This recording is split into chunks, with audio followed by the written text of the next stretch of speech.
hei tuna hian VCP Mamte Nimina wef lal huna chimtui pui luya chesual chungchanga tuna hian aruang anin le lo Mamte lo thlen pui chi ani a hela hian VCP hnen atang hian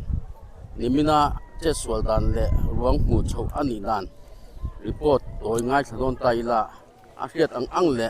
soi omati chinakha minan soi saksela a thom toya an som nge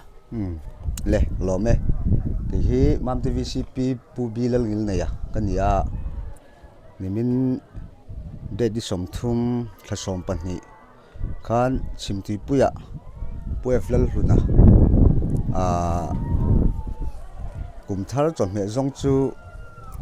liverin laswal palin vanduena rap thak tak mai kan toka chuta chuan keini te pokan omlai te ni kan chimtui pi kongte hai tlan ani kan loma a thatle thatlo te po en fia en pui pa in kan kalai te ani ve bok nen atlak lai te poin kan oma chung tiang chuan hun kan manga ril hi thlak khop maya khatia liverin an la kha reizat mai chu in hai chua tum khan lipon lam vau lam pan tum khan a beina sa nima sila liver khau box si khan heleu chuak theilovin rei tak mai atal nu khan a chaw kha a pilta khani ti chuan a pilatang khan be sei om tak khan vau sir jong te kan thira kan han ngai vena voi khatma khalo lang non lo shima mangang tak khan ule naute fa te nen khan le then rual tha te nen khan lui kama kan oma han chan mai tur le khala livera han zuang thave mai thei tur kha kan om tak lo wangin khang ti kan hun kan mang kha ni ti chuan khang tiang hun kan man lai khan kan chi aya kholama te information kan pe kan be sei na sang ber ferry lama anni hi tui lui pui kama om le tui thiam om na mun anni awangin arang theyang ber information kanan pe thlanga la ti chuan anni tlom ngai takin asia tin pun khomin rang theyang berin speedboat in harsa chungin sum don na atan pon man phal tol na mun suar khawa te po an speedboat te po pulal huna channan tin wi ho lovin an speedboat te nen an lo thok chuak chowa mai ro chu suar te tlan kai ngai le harsa khau te ni wangin an duang le an kan man mo anga ma chuan an lo thleng theilova nima se thimha darli le chan ve borvel nin ka ria sana kha ke en chi lova chung tianga lo an lo thlen nu chuan ni khan kuang tuipui kuang ka hliap to sia chung tiang chuan lu don pwa lu chung thuk to thim vek ani to wangin be sei kha abo hle maya chung tianga hun kan man la chen ma se rei tak mai tlom ngai takin tlangwal ten ferry tlangwal tui thiam ten thei to ban chua amar chu khothim ma po khan thei to ban chua kan mu thei hlei thei lova ti chuan kho sang helai chevela romi bok te phal sang te le mun sanga helai kan kho chevel mam te kho chevel ngai ho chu tlom ngai takin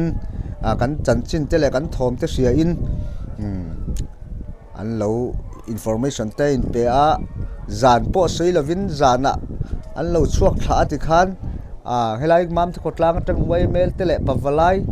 tlomai tak te mitam tak an lo le thaboka chung ti chon zan khua in lui kuanga khan mai mun akha tok khian kan han chep thaveka lo lang chuak pal thei ani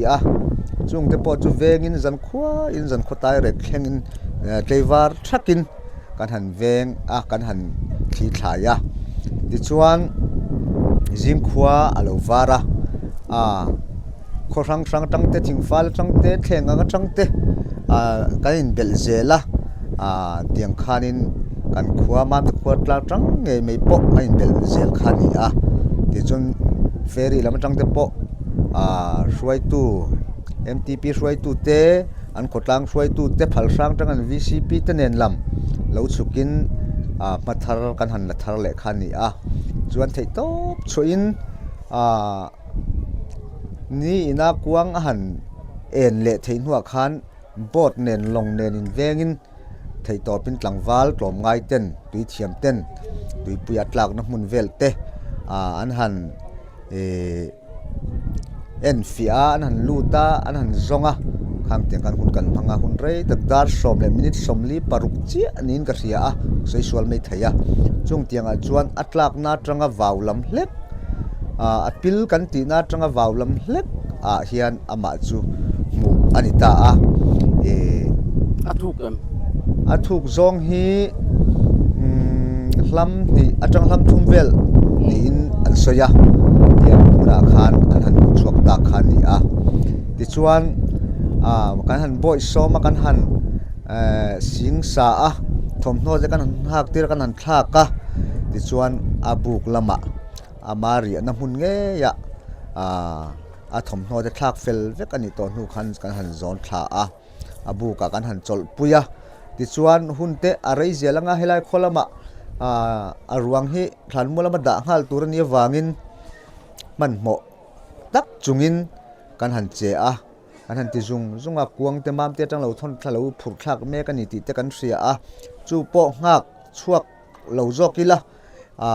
kan in to na pinga kuanga te po in da zok ta ni sela ti chuan in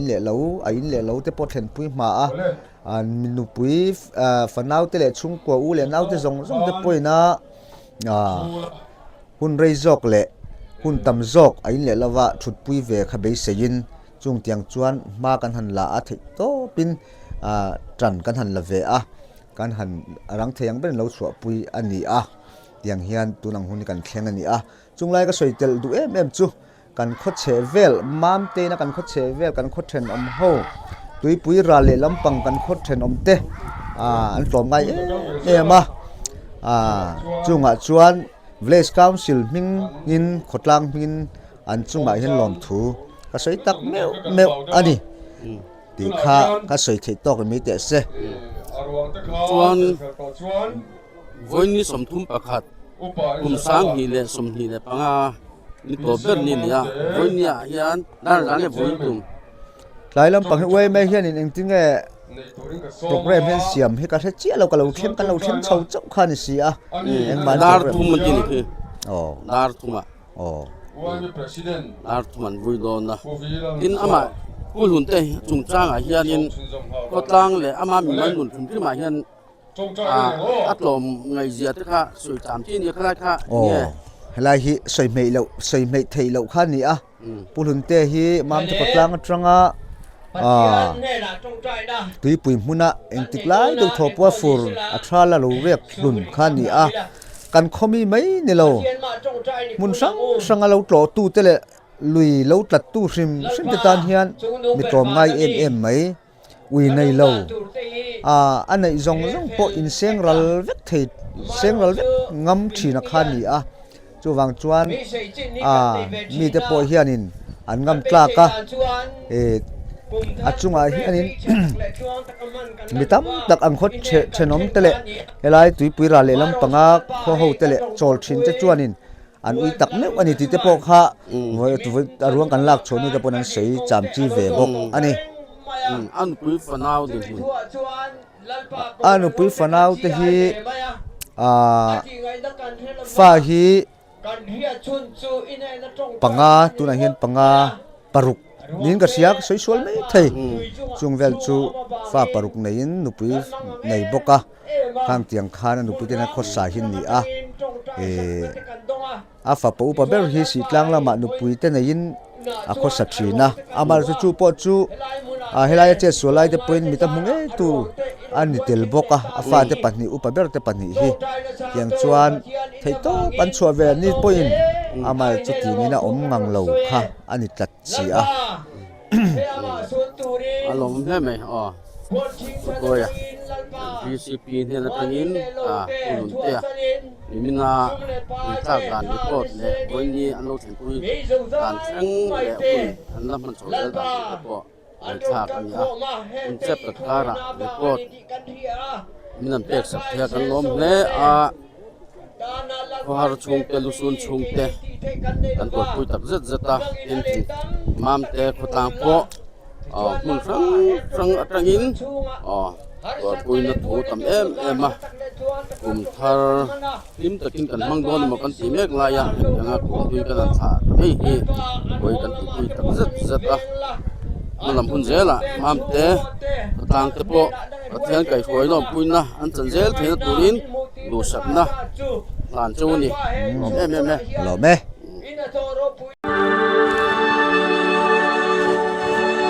lên sung si tha riêng thầy yêu nhìn ngô cắt sun lia sa pham sun le âm har suy lung nem so om mang ngô pham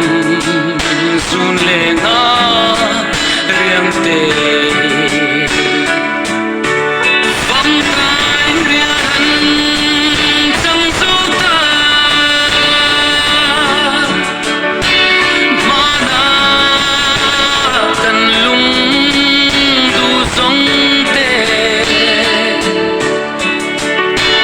pham phàm khua an so ta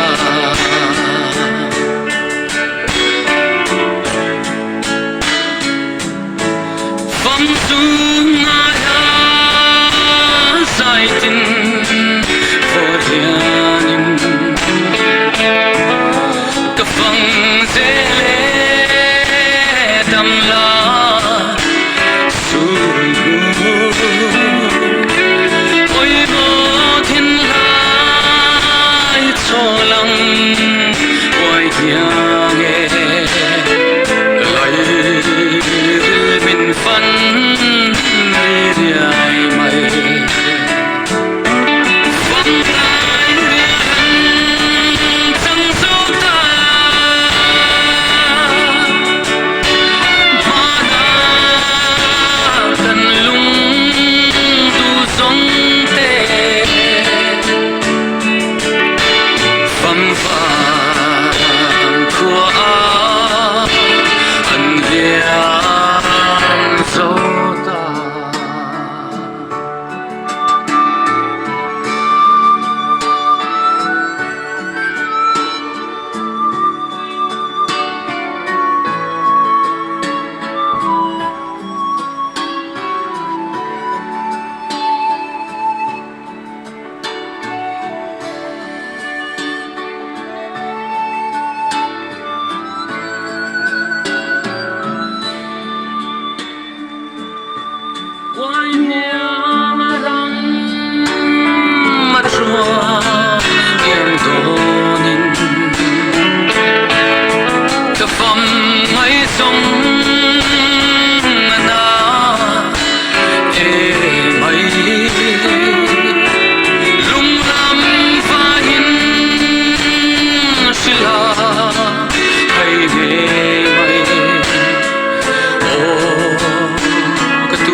khua